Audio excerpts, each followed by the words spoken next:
Graça e paz, juventude da Igreja Gloriosa e todos os jovens que estão aqui acompanhando esse canal, acompanhando essas mensagens. E hoje, enfim, chegamos no nosso último encontro. Quer dizer, eu sei que aí é a hora do barulho no prédio aí, né? Agora vocês fizeram aí um uau. Mas eu sei que não vai ser o último somente desse congresso, mas não vai ser com certeza daqui desse canal. Nós vamos ainda ter outros encontros, mas especificamente do congresso dos jovens, nós estamos finalizando. E eu acredito que as mensagens foram muito boas para mim, porque de fato o primeiro ouvido que escutou foi o meu e das pessoas que estavam aqui se dedicando, preparando. E nesse último encontro nosso, nós vamos falar do plano, o plano de salvação. Que plano é esse que nós estamos inseridos? Eu gosto muito de uma fala de Douglas, que ele disse que nós temos que entender que esse plano ainda está em andamento. Parece que esse plano acabou, mas ele não acabou ainda vai se findar. E nós vamos acompanhar aqui cada jovem falando um pouco sobre o plano de salvação de Deus, desde o início até o fim, até aquele grande dia, o dia em que nós seremos, como diz a palavra, particular tesouro para Ele. Ele vai nos separar e de fato nós vamos estar todos os dias das nossas vidas com o nosso papai amado. Então que vocês possam acompanhar tudo bem atento, para que vocês fiquem com isso gravados nos seus corações e nunca esqueçam desse plano maravilhoso que Deus fez para cada um de nós. Amém. Vamos lá.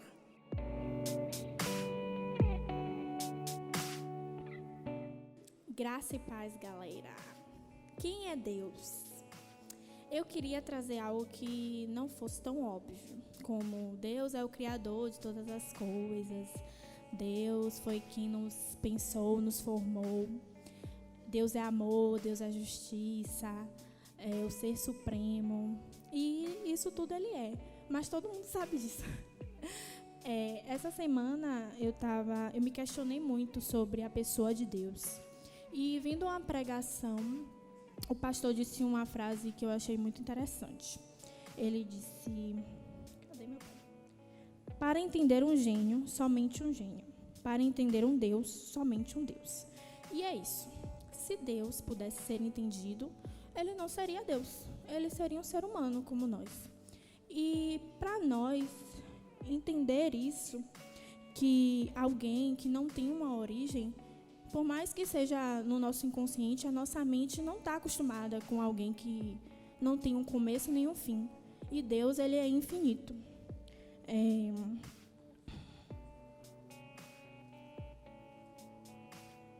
Em Isaías 55, 8 e 9 diz assim: pois os meus pensamentos são muito diferentes dos seus. A minha maneira de agir é muito diferente da sua, declara o Senhor. Porque assim como os céus são mais altos do que a terra, os meus caminhos são mais altos do que os seus caminhos, e os meus pensamentos mais altos que os seus pensamentos. Nossa mente, nosso corpo, ela não está, como é que eu posso dizer? Ela é muito limitada para poder compreender a Deus. Então, eu achei outro versículo que, para fechar, muito interessante, que está em Êxodo 3, 13 e 14, que é quando Deus diz a Moisés que Ele vai libertar o povo de Israel do Egito. Moisés disse a Deus: suponhamos que eu vá falar com os filhos de Israel e lhes diga: o Deus dos seus pais me enviou para falar com vocês. Se eles perguntarem qual o nome do seu Deus, e o que vou dizer a eles? Deus respondeu a Moisés: eu sou o que sou. Disse ainda: assim você dirá aos filhos de Israel: o eu sou me enviou a vocês. Amém.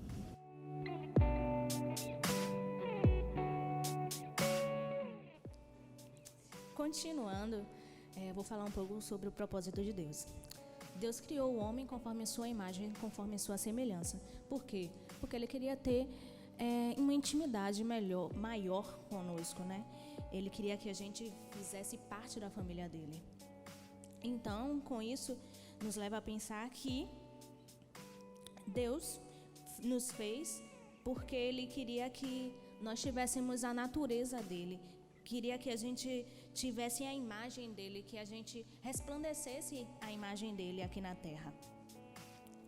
Em Gênesis 1, 26, 27, fala assim: façamos o homem à nossa imagem, conforme a nossa semelhança. Tenham ele domínio sobre os peixes do mar, sobre as aves dos céus, sobre os animais domésticos, sobre toda a terra e sobre todos os répteis que rastejam pela terra. Criou Deus, pois, o homem à sua imagem, a imagem de Deus o criou. Homem e mulher o que os criou.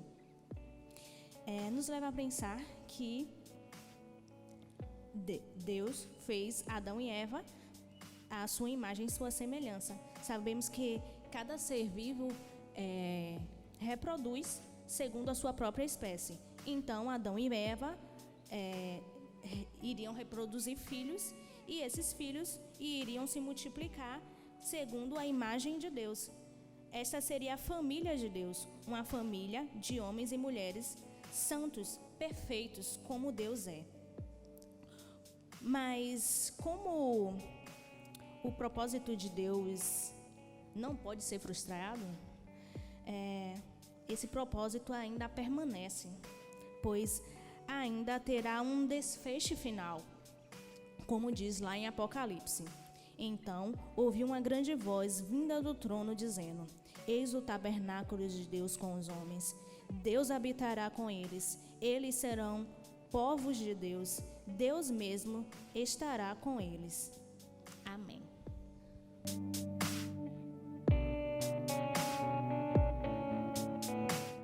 Já ouviu falar que toda escolha tem uma consequência? As consequências podem ser boas, positivas, ou ruins, negativas. Então Deus criou um homem, colocou no jardim e deu a ele a liberdade de viver naquele jardim, desfrutar de tudo que ali havia. Ele poderia comer o fruto de qualquer árvore. Porém, Deus colocou uma exceção e disse a ele que não tocasse naquela árvore e nem naquele fruto, pois se tocasse, certamente ele morreria. Então, Deus deu ao homem duas opções de escolha: a de viver livremente no jardim para sempre com Deus, ou a de desobedecê-lo, tocando no fruto e, infelizmente, enfrentando um grande mal, que seria a morte. Então, o homem optou por se entregar aos desejos dele mesmo.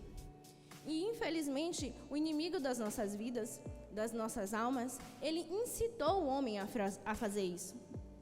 E o homem foi lá e tocou e comeu. Vamos abrir nossas Bíblias em Gênesis 3, 4 a 6. Só um momento. Diz assim: certamente vocês não morrerão.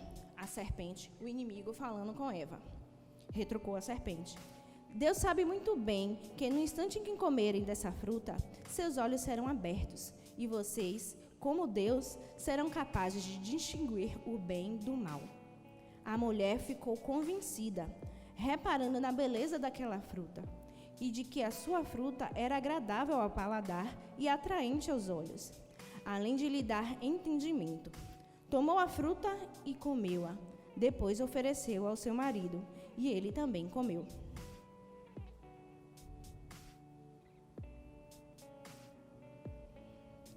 E assim, a morte entrou no mundo. Como já foi dito aqui, sobre a essência e sobre a espécie, e elas iriam se perpetuar, o pecado, infelizmente, passou a fazer parte da essência do homem. Então, assim, atingiu toda a humanidade, porque isso foi se perpetuando e passando de geração em geração.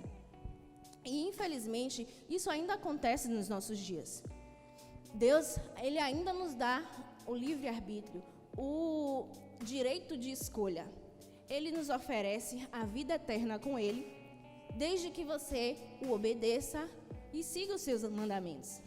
Mas o inimigo, ele ainda insiste em todos nós, inflamando sentimentos no nosso coração, que nos faz desprezar os ensinamentos de Cristo e nos faz nos voltar para os nossos sentimentos mais destrutivos. Porque o ódio, a raiva, o rancor, tudo isso já é comprovado que faz mal para a gente, faz mal para o nosso corpo, traz e acarreta doenças. Então, tudo isso nos leva à morte. E aí, o Senhor também nos dá essa escolha. Ele diz que, na sua palavra, que podemos escolher entre a morte e a vida. E você escolhe o quê? Ele ainda, além disso, também nos dá um conselho. Escolhe, pois, a vida. Amém.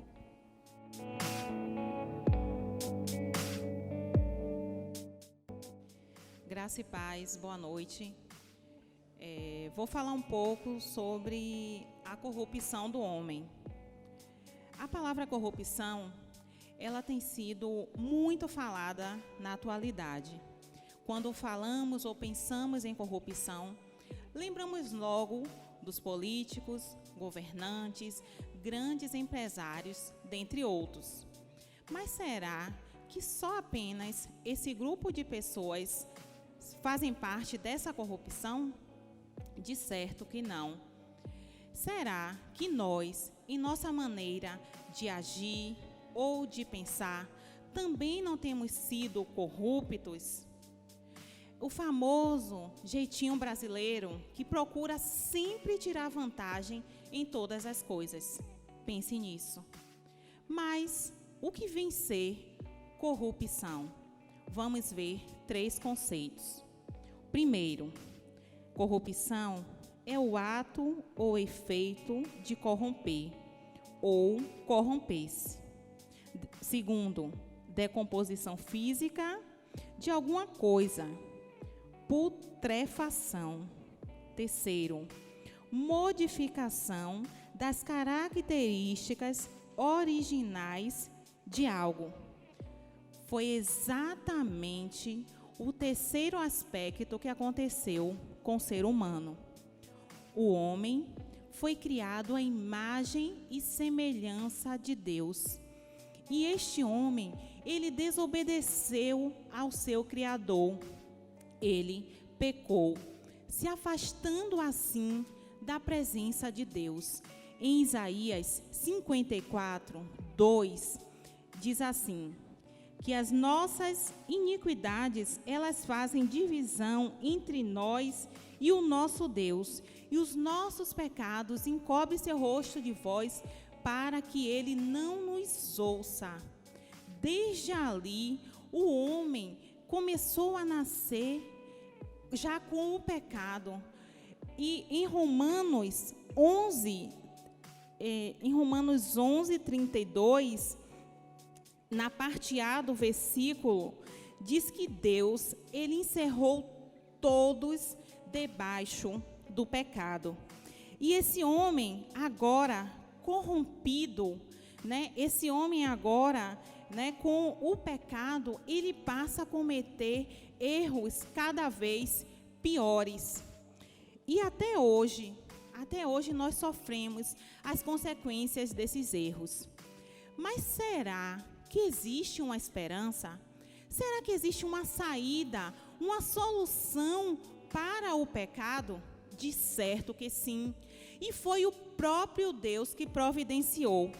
Para encerrar, vou ler João 3,16, que diz: porque Deus amou o mundo de tal maneira que deu seu Filho unigênito, para que todo aquele que nele crê não pereça, mas tenha a vida eterna. Amém.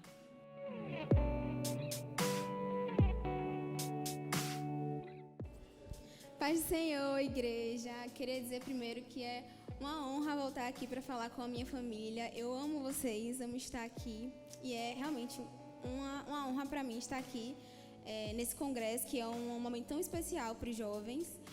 E é isso. Muito obrigada a vocês por me darem o privilégio de fazer parte disso. Até agora a gente já viu a definição de Deus, a criação, a queda do homem. E agora a gente vai entender um pouco sobre os mandamentos. O que é que acontece? O Israel, que é o povo de Deus, passou um período sendo escravizado no Egito. E aí o Senhor, ele usa um homem chamado Moisés para poder libertar o povo dele da escravidão que estava sendo feita no Egito. Então, contextualizando, agora a nação de Israel, ela está no deserto. Milhares de pessoas no deserto, sendo coordenadas por Deus através das ordens que ele dava a Moisés, que transferia para o povo. Então, aquele povo todo que estava no deserto, eles não tinham lei, eles não tinham diretrizes para seguir. Eles tinham, sim, Deus, que dava as ordenanças dele, porém, nós homens, infelizmente, nós funcionamos muito bem com leis. Nós precisamos ter leis para seguir, para nos direcionar. E então, Deus chama Moisés, que era esse homem que estava direcionando o povo, e Moisés sobe ao monte e Deus vai falar com ele. E lá, Deus dá a Moisés os 10 mandamentos que seriam para Moisés repassar para o povo, que seriam para o povo se direcionar. E os mandamentos são: não terás outros deuses além de mim, não façam nenhum ídolo, não tome o nome de Deus em vão, guardar o dia do sábado, honrar o pai e a mãe, não matar, não adulterar, não furtar, não dar falso testemunho e não cobiçar. O que é que acontece? O mandamento, ele tem os 10 mandamentos, né? Além desses 10 mandamentos, que são os mais conhecidos, após isso o Senhor deu mais uma série de ordenanças, uma série de leis para Moisés repassar para o povo. E por que foi necessário dar esses mandamentos? Justamente porque o povo estava no deserto sem ter nenhuma lei a seguir. E antes, quando eles estavam no Egito, eles obedeciam às regras que o dono deles instituíam, porque eles eram escravos. E agora eles eram um povo livre, que não tinha regra. Então, eles precisavam da lei para poder fazer uma regra de boa convivência, para que eles pudessem conviver bem um com o outro. Essa é uma das explicações do porquê os 10 mandamentos. Outra questão também, porque os mandamentos são importantes, é porque o povo já tinha um tempo no deserto e já tinha se esquecido dos milagres, das coisas que o Senhor providenciou para tirar ele do Egito. Nossa memória ela é muito fraca. E aí Deus queria trazer de volta ao coração do povo de Israel o temor que eles tinham que ter a Deus. Tanto é que quando Deus estava dando os 10 mandamentos a Moisés no monte, a Bíblia fala aqui que no monte o povo via de baixo trovões, relâmpagos, sons de trombetas, e o monte estava pegando fogo, estava fumaçando. Então, quem via de baixo realmente se assustava. E aí, quando Moisés desce com as tábuas da lei, que tinham os 10 mandamentos, o povo estava assustado e falou: não, Moisés, fica aí você mesmo com Deus, ouça tudo que você tiver que ouvir dele, depois você passa. E aí Moisés fala assim no capítulo 20, Êxodo capítulo 20, versículo 20 também. Moisés diz ao povo: não tenham medo, Deus veio prová-los para que o temor de Deus esteja em vocês e os livre de pecar. Essa é uma outra justificativa porque os mandamentos são importantes, para trazer de volta ao nosso coração o temor a Deus. E eu trouxe aqui também alguns outros pontos. Só que o erro das pessoas é porque, como eu disse, além dos 10 mandamentos, tiveram mais decretos depois, e também o Senhor instituiu as ofertas que tinham que ser dadas a Deus, equivalentes a cada pecado. E nós, humanos, as pessoas acabaram se apegando mais à questão das ofertas. Ou seja, elas pecavam, sabiam que não podia matar, porque estava escrito nos mandamentos, mas existia uma oferta que era dada a Deus, que encobria o pecado dela. Então, ela se apegava mais às ofertas que ela podia dedicar ao Senhor, que iria pagar o pecado dela. E aí o povo ele acaba oferecendo sacrifícios demais a Deus. E é justamente nesse ponto que a gente pode se lembrar, um pouquinho depois dos 10 mandamentos, de um rei chamado Saul, que Deus falou exatamente isso: é melhor obedecer do que sacrificar. É mais importante seguir as regras do que se pegar nos sacrifícios que eu posso oferecer por elas, em compensação dos pecados que eu cometi. Outros pontos que a gente também pode pegar das leis, dos mandamentos, é que os 10 mandamentos, a lei ela não foi feita para a salvação do homem. Essa promessa ela já tinha sido dada antes, quando Deus falou com Abraão que em ti serão benditas todas as nações do mundo. Nesse momento que Deus faz essa aliança com Abraão, ele já estava falando, anunciando a vinda de Jesus, que nele, em Jesus, nós somos benditos. E aí a gente pode pegar a referência de Gálatas 3:15. Cadê? Gálatas 3:15 fala: irmãos, humanamente falando, ninguém pode anular um testamento depois de ratificado, depois de assinado, né? A lei que veio 430 anos depois não anula a aliança previamente estabelecida por Deus, de modo que venha invalidar a promessa. Ou seja, os 10 mandamentos não invalidam a promessa que Deus já tinha feito a Abraão. E aqui também a gente pode perceber que a lei ela nos mostra que nós somos incapazes de cumpri-la e quanto nós somos dependentes de Deus. Nós não somos, nenhum homem é suficiente capaz de cumprir todos os mandamentos, por isso que Deus veio a nós. Se vocês abrirem Gálatas 3:10, fala assim: maldito todo aquele que não persiste em partilhar todas as coisas escritas no livro da lei. Aí depois, a lei não é selada na fé, ao contrário, quem praticar essas coisas, por elas viverá. Ou seja, nós vivemos pela fé em Cristo e não pela lei, porque nós não somos capazes de cumprir a lei. Outra coisa que a lei nos mostra é que a lei por si só, a lei sem o amor, ela é inválida. Lá em Mateus 22:36,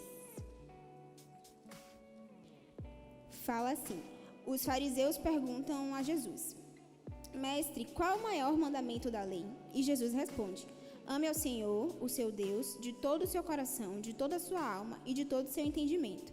Esse é o primeiro e maior mandamento. E o segundo é semelhante a ele: ame ao seu próximo como a si mesmo. Desses dois mandamentos dependem toda a lei e os profetas. O erro dos fariseus era que os fariseus naquela época eram as pessoas que tinham conhecimento sobre a palavra de Deus. E o erro deles é que eles tentavam tanto cumprir a lei com perfeição, que eles esqueciam de colocar o amor de Deus quando eles fossem exercer a lei. E por isso que o Senhor resume os 10 mandamentos em amar a Deus sobre todas as coisas e ao seu próximo. Eu preciso agir com misericórdia quando eu aplico a lei. E a lei, por último, ela nos mostra o caráter santo de Deus. Como eu disse, nós somos incapazes de cumprir a lei, mas Deus fez isso por nós. Lá em Mateus também, só que no 5:17, fala assim. Mateus 5:17. Não pensem que vim para abolir a lei ou os profetas. Não vim abolir, mas cumprir. E em Romanos ele fala algo parecido, em Romanos 10:4. Porque o fim da lei é Cristo, para a justificação daquele que todo crê.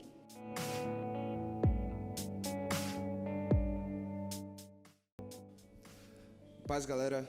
Chegamos na metade do Acústico G Jovem, em sua segunda edição, no formato diferente. E eu vou falar sobre Jesus, o Salvador de todo homem. Apesar de estar vestido de super-herói, o herói em questão não é o Capitão América como está aqui, mas esse aqui, Jesus, que morreu por você e o que te ama muito. Seguindo a linha que está sendo pregada aqui, do plano de salvação, chegou um momento em que o homem estava tão corrompido, que não tinha sacrifício que pudesse o redimir dos seus pecados. Não havia, mesmo que vocês que fizessem um sacrifício de tamanho global, não seria possível redimir os nossos pecados. Mas Cristo, com seu infinito amor, com a tua infinita misericórdia, entregou seu Filho para morrer por nós, para que os nossos pecados, o único que poderia ser, que o sangue poderia nos libertar das cadeias, o único que poderia nos trazer de volta para perto do Pai, era o próprio Deus. O próprio Deus encarnado, que morto naquela cruz, que crucificado, amaldiçoado em nosso lugar, nos trouxe de volta para perto do Pai, que rasgou o véu de cima a baixo, o véu que era simbolizado para separar a parte santa do tabernáculo, lugar, o santo dos santos.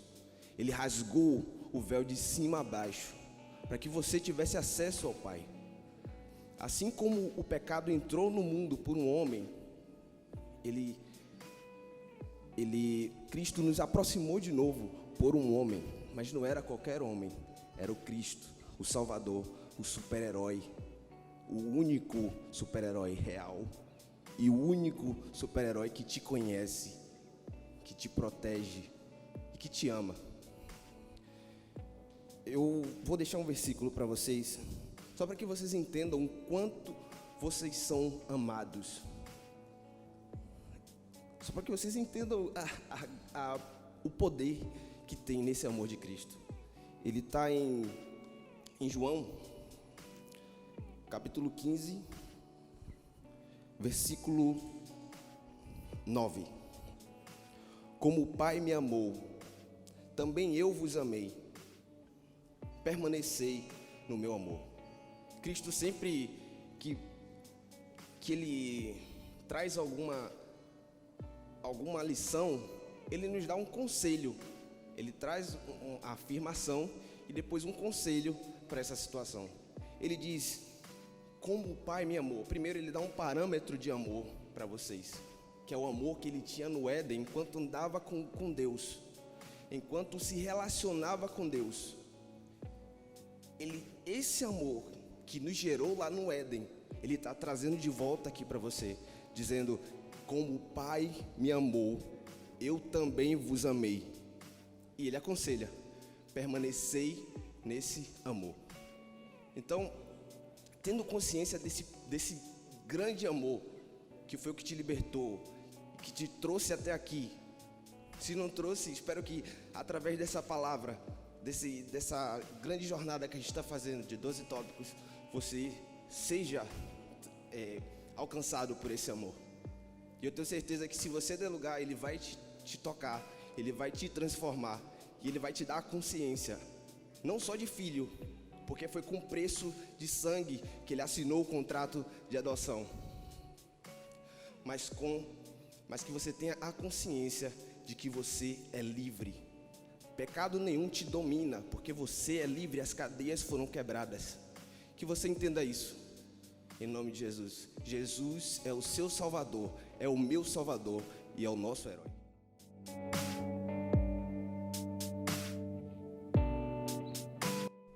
Graça e paz, amados, como é que vocês estão? Espero que estejam todos bem. Ainda em meio a toda essa pandemia, todas essas coisas novas que estamos enfrentando. Espero que Deus esteja abençoando vocês, como sempre abençoou, e que tudo esteja bem. Para que a gente retome o tema e a gente entenda e não esqueça do que estamos falando sobre o plano de redenção de Deus. E para que a gente lembre das etapas que foram faladas, a gente falou sobre quem é Deus, né? Porque o plano é dele, a gente precisa conhecê-lo para a partir daí falar do plano dele. A gente falou também sobre o propósito dele, desse plano e no que ele fez na criação, que foi dito que ele quer ter uma família. Falamos sobre a desobediência e sobre a corrupção do homem. Falamos sobre a lei que foi enviada por Deus e também sobre Jesus, que é o Salvador do homem. Agora a gente vai falar sobre a ressurreição.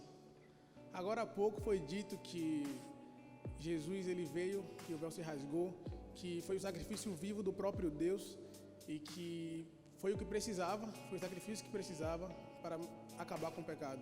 Essa era a única forma de acabar com o pecado e ele veio e cumpriu a missão. Mas a gente pensa um pouco, falamos de heróis. Nós como autores, nos coloquemos agora como autores de livros ou de séries, filmes.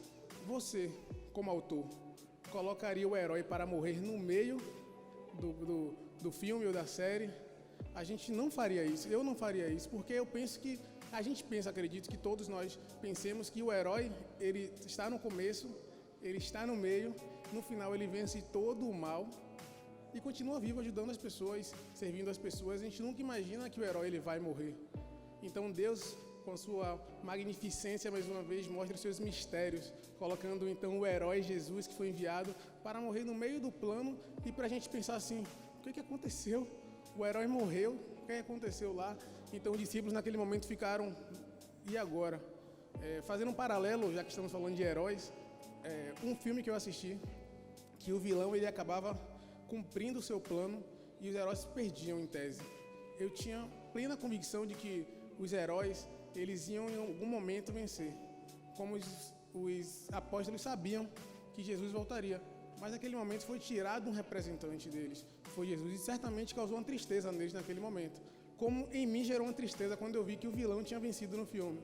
Mas eu tinha em mente, eu tinha consciência de que os heróis chegariam e venceriam. Então, isso mostra que Jesus, ele veio dentro do plano de redenção de Deus. Ele, como herói, morreu no meio do plano, e Deus, mostrando mais uma vez os seus mistérios, faz com que Jesus vença a morte. Porque a gente pense comigo, qual é o fim pra gente? A gente olhando de forma humana, pensando como humano, qual é o fim para mim, qual é o fim para você? É a morte.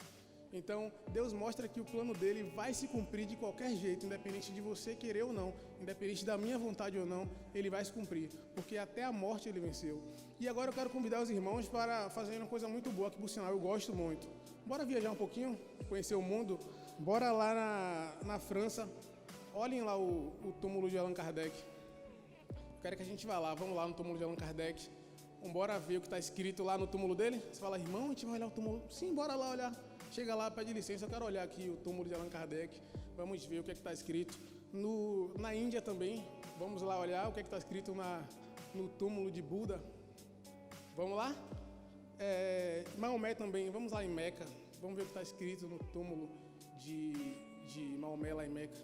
Se você olhar, em todos os túmulos, todos, terão uma frase que vai te induzir a pensar que aqui estão os ossos dele, estão os ossos de Maomé, aqui estão os restos mortais de Buda, aqui estão os restos, essas partes que ficaram dele, que restaram da morte. Agora eu convido a vocês também, vamos lá em Jerusalém, bora olhar o túmulo de Jesus, onde ele foi sepultado. O que é que está escrito? Traduzindo para o português está escrito, ele não está aqui, pois ressuscitou, e nem a morte, ninguém, nem eu, nem você vai poder impedir esse plano de Deus. Ele vai se cumprir. E a palavra de Deus, ela fala em Mateus, capítulo 28, versículo 1, diz assim: e no fim do sábado, quando já despontava o primeiro dia da semana, Maria Madalena e a outra Maria foram ver o sepulcro. E eis que houvera um grande terremoto, porque um anjo do Senhor, descendo do céu, chegou removendo a pedra e sentou-se sobre ela. E o seu aspecto era como um relâmpago, e a sua veste branca como a neve. E os guardas, com medo dele, ficaram muito assombrados e como mortos. Mas o anjo, respondendo, disse às mulheres: não tenhais medo, pois eu sei que buscai a Jesus, que foi crucificado. Ele não está aqui, pois já ressuscitou, como tinha dito. Vinde e vede o lugar onde o Senhor jazia. Como diz uma canção, ele ressuscitou, vivo está outra vez, e podemos adorá-lo diretamente, como foi dito que o véu já se rasgou. Então agora depende de nós ir buscá-lo.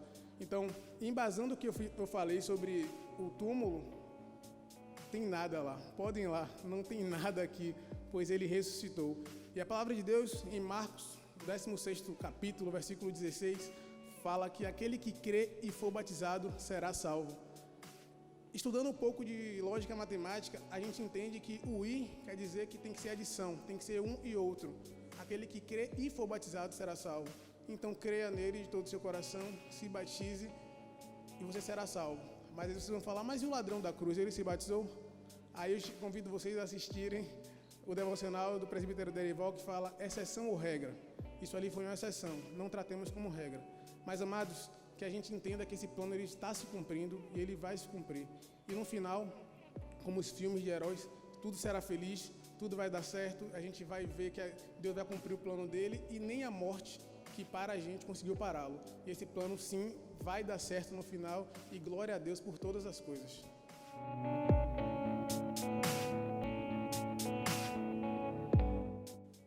Graça e paz, irmãos.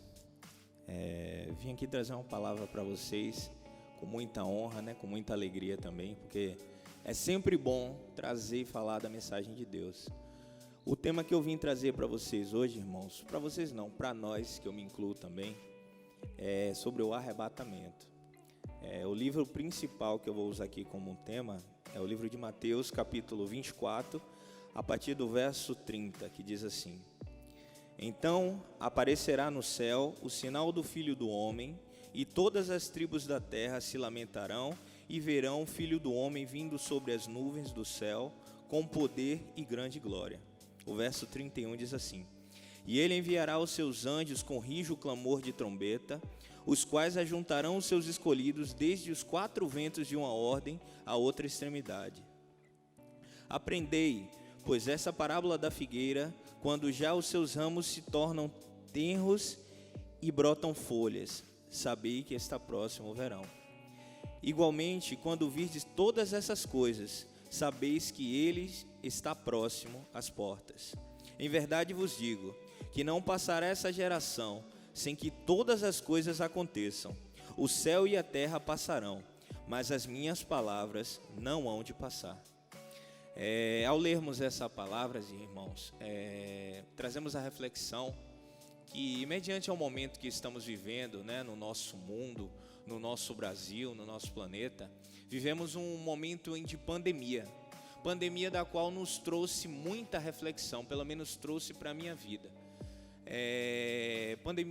Essa pandemia me trouxe a reflexão de que nós verdadeiramente não sabemos nada. O que nos traz a luz sobre o futuro é a palavra de Deus.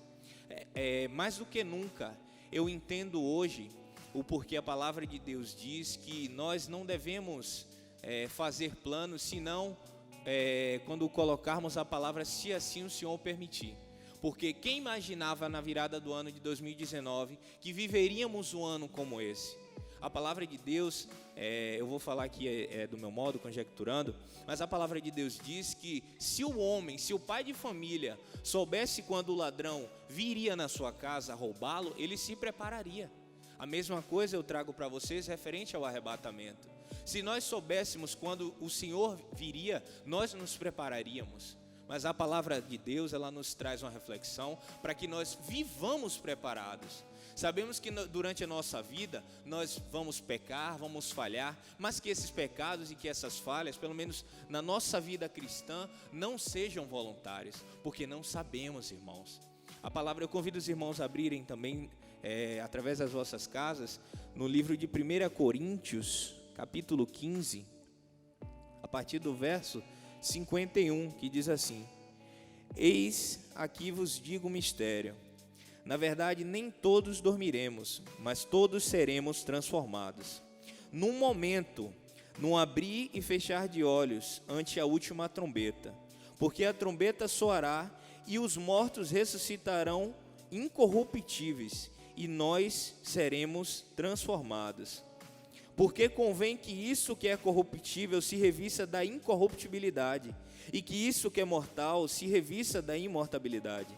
E quando isso que é corruptível se revestir da incorruptibilidade, isto é, o que é mortal se revestir da imortabilidade, então cumprir-se-á a palavra que está escrita: tragada foi a morte na vitória. Em outras traduções diz: tragada foi a morte pela vitória.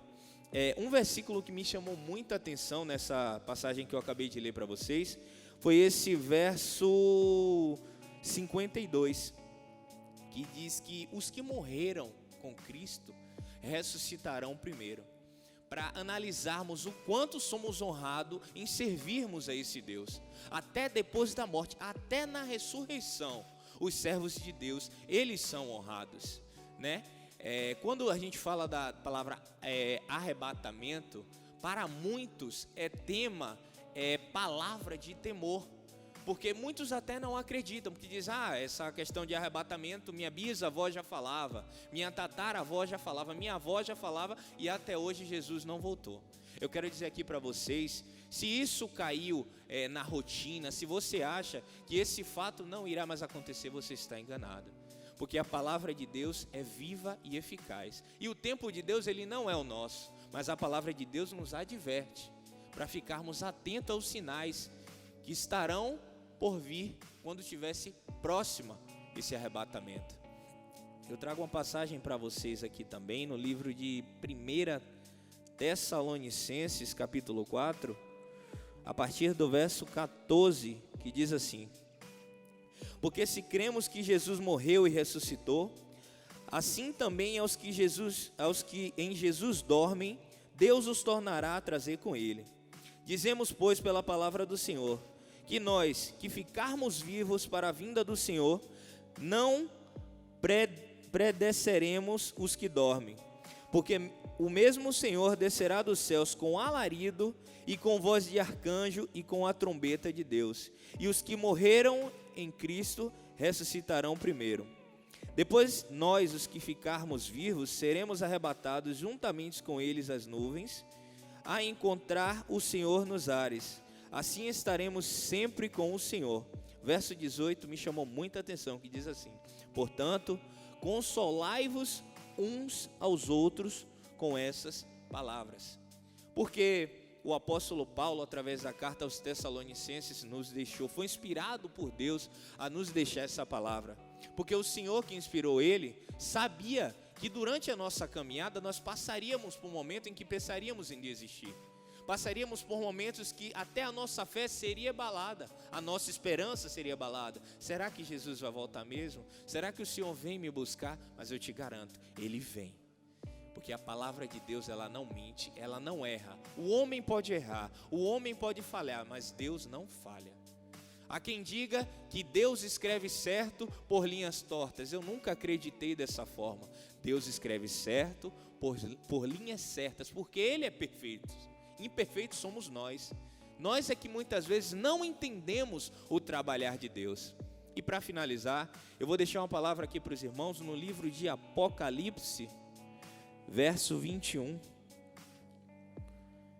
a partir do versículo 3, que diz assim: e ouvi uma grande voz do céu que dizia: eis aqui o tabernáculo de Deus com os homens, pois com eles habitará, e eles serão o seu povo, e o mesmo Deus estará com eles e será o seu Deus. E Deus limpará de seus olhos toda a lágrima, e não haverá mais morte, nem pranto, nem clamor, nem dor, porque já as primeiras coisas são passadas. Viram a importância, irmãos, de levarmos uma vida com Deus? Imagina, eu fico imaginando, irmãos, nós chegarmos ao céu, olharmos para trás e ver que tudo passou. Lá não tem mais dor, lá não tem mais pranto, lá não tem mais temor. Tudo isso que a gente passa aqui na terra, todas essas lutas, todas essas dificuldades que a gente enfrenta aqui na terra, que tenta até atrapalhar a nossa salvação, que tenta interromper a nossa fé, não teremos mais, porque viveremos uma eternidade com o nosso Rei e grande Senhor Jesus. Amém.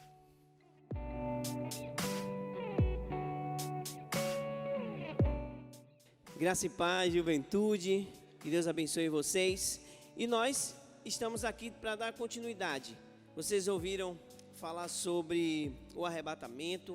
Nós já ouvimos falar várias coisas aqui desse plano de salvação maravilhoso. E agora nós vamos falar sobre dois tópicos bem interessantes, que fala sobre Jesus quando ele ascende aos céus, e depois nós vamos falar dos sinais da volta de Jesus Cristo. Então é o seguinte, quando Jesus morre e ressuscita, ele não sobe direto, ele passa 40 dias aqui com os seus discípulos. E fazendo o quê? Ele dá as suas últimas instruções antes dele ascender aos céus. E o que é que ele fala? Lá em Mateus, no capítulo 28, no versículo 19, diz assim: portanto, vão e façam discípulos de todas as nações, batizando-os em nome do Pai, do Filho e do Espírito Santo, ensinando-as a guardar todas as coisas que tenho ordenado a vocês. E eis que estou com vocês todos os dias até o fim dos tempos. Essa palavra é maravilhosa. Ele dá uma missão. Que missão é essa que ele entrega nas mãos dos discípulos? Ou seja, vocês receberam o ensinamento durante 3 anos e Jesus Cristo passa ensinando a ele todas as coisas e eles acompanhando de junto do mestre, o melhor e o maior discipulado que já aconteceu, os discípulos tiveram.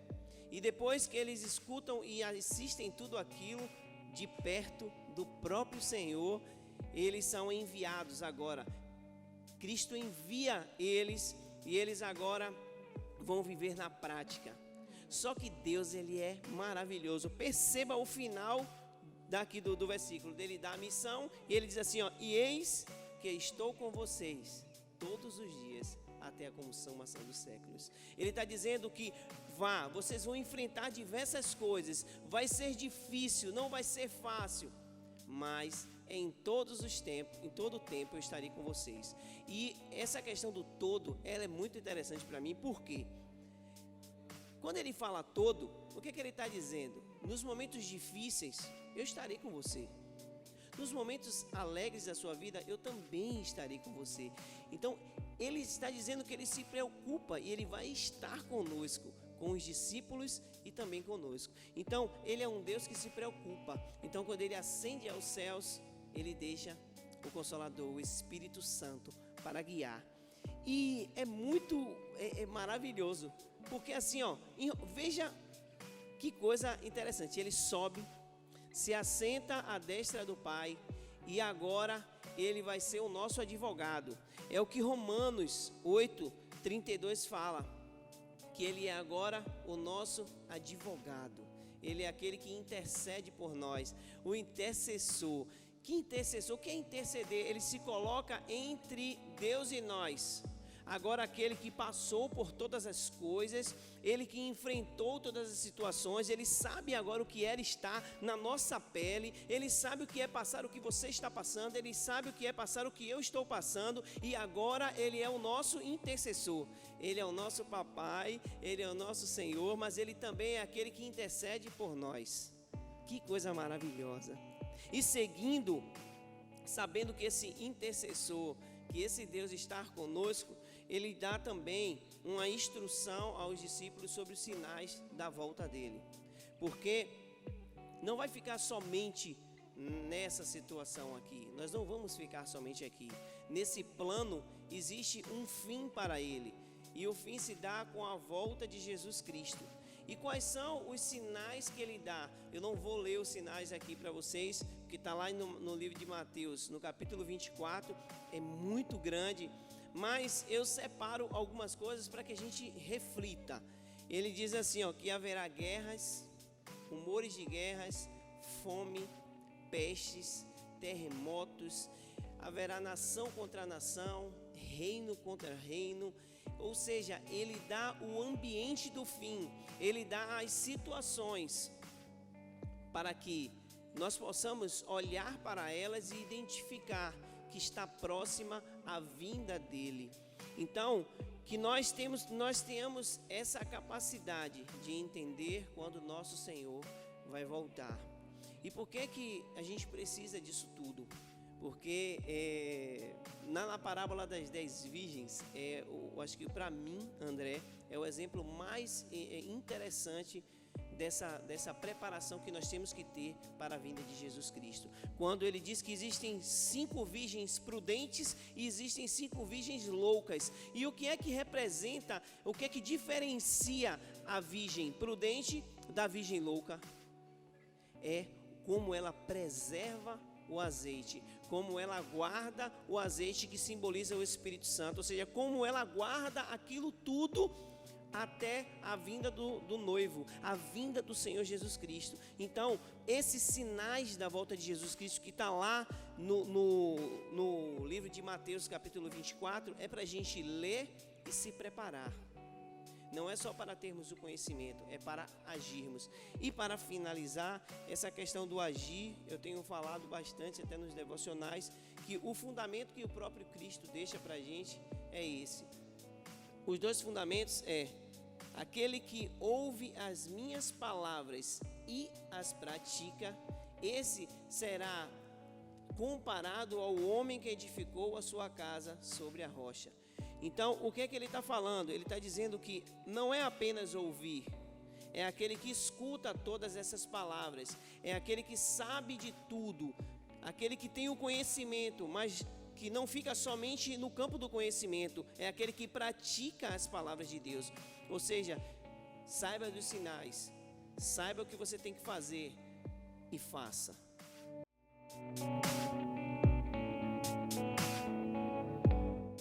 Graça e paz, amados irmãos. Então, chegando nesse tópico final do plano de salvação, seria o juízo final. O juízo final de Deus sobre toda a humanidade. Esse versículo encontra-se em Apocalipse, capítulo 20, versículo 15, e diz: E aquele que não foi achado escrito no livro da vida foi lançado no lago de fogo. Esse é um versículo que muitas vezes nos traz medo, porque quando Deus exerce juízo, então é o momento que acabou todas as oportunidades, encerraram-se as chances, onde a misericórdia de Deus não mais vai prevalecer, onde é o momento final. Mas a palavra também de Deus diz que o verdadeiro amor lança fora todo medo. E nós já não precisamos temer, porque não encaramos mais Deus como aquele Senhor mal-humorado no seu trono, né, procurando aquele filho a castigar.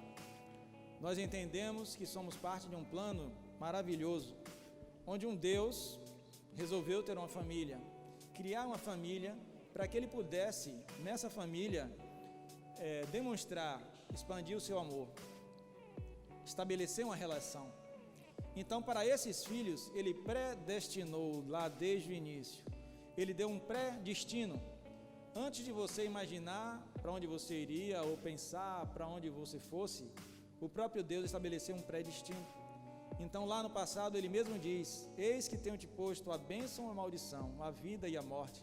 Escolhe, pois, a vida, para que viva tu e a tua família. Na maioria das vezes, pensamos que esse juízo, esse castigo de Deus sobre aqueles, na questão do juízo final, será quando Deus vai lançar fora da presença dele todos aqueles que não obedeceram. Mas, na verdade, Deus o tempo todo está mostrando que tudo é uma questão de escolha. E essa escolha está aqui em nossas mãos, a vida e a morte, a bênção e a maldição. O que acontece é que Deus não lança ninguém no inferno. Primeiro, a gente sempre fala, né? Muitas vezes comentamos, ninguém vai para o inferno. A gente sempre diz aqui o seguinte: poucos é que conseguem sair de lá. Todo homem já nasce condenado. Todo homem já nasce afastado de Deus. Por isso que ele diz aqui: e aquele que não foi achado escrito no livro da vida foi lançado no fogo. O livro da vida tão somente é um registro daqueles que vão herdar a vida. E Jesus Cristo disse: eu sou o caminho e a verdade e a vida. Então, esse livro é o registro daqueles que imitaram a Cristo, daqueles que têm a vida. E Jesus está sendo claro, Deus está dando oportunidade o tempo todo e nos mostrando: gente, eu não estou afastando ninguém de mim, eu só estou lhe dizendo o seguinte: eu sou a vida. Se você não escolhe a mim, você está escolhendo o quê? A morte. Deus está dizendo o tempo inteiro: eu sou a bênção. Se você não escolhe a bênção, o que ficou? A maldição. Então Deus está dizendo: nós temos um tempo de vida aqui na terra, onde nosso corpo e alma e espírito, eles estão interligados, interlaçados, mas a nossa alma, a questão que Deus veio buscar e salvar, o que se havia perdido, está ligada aonde? Aonde eu vou querer ligar minha alma? Nessa carne? Nesse corpo aqui que perece? Ou no corpo espiritual? Logo que a gente morre, esse corpo tem que ir para algum lugar. Então essa alma vai se desapegar desse corpo. E aquele que fez a vida toda as escolhas para que a alma estivesse ligada apenas nos desejos da carne, essa carne não mais vai existir. Então eu tenho que ter uma casa, uma habitação espiritual para a minha alma. E esse espírito a gente só encontra através de Cristo. Então ele está dizendo o tempo todo: eu sou a vida. E quando não escolhemos a vida, simplesmente ficamos com a morte. Então o juízo final é tão somente uma constatação, um veredito final para mostrar o resultado de suas escolhas. É onde nós vamos escolher aquilo que plantamos e semeamos. É onde vamos colher o fruto daquilo que foi nossa vida aqui. Se a minha decisão foi estar com a vida, Cristo é a própria vida, é o autor da vida, é o criador da vida. A vida veio através dele. Então eu estarei com Cristo. Mas aqueles que não escolheram a vida não estarão escritos nesse livro. Então, receberão a morte. Não que Deus tenha o afastado, não que Deus tenha preparado isso, mas foi a escolha das pessoas, a escolha própria de cada um. Então, por isso que ele diz: escolha, pois, a vida. E a vida é o nosso Senhor Jesus Cristo, que é a nossa divindade, que é o Pai, que é um só Deus. E Ele aguarda isso de nós. Ele deixou o exemplo do seu Filho, para que em tudo nós tenhamos o exemplo, a direção, o caminho. Então que possamos escolher a vida mais uma vez, para que os nossos nomes estejam escritos naquele livro da vida. Quando Deus exercer o seu juízo e a sua justiça, estaremos certamente com eles. Amém? Que Deus abençoe a todos.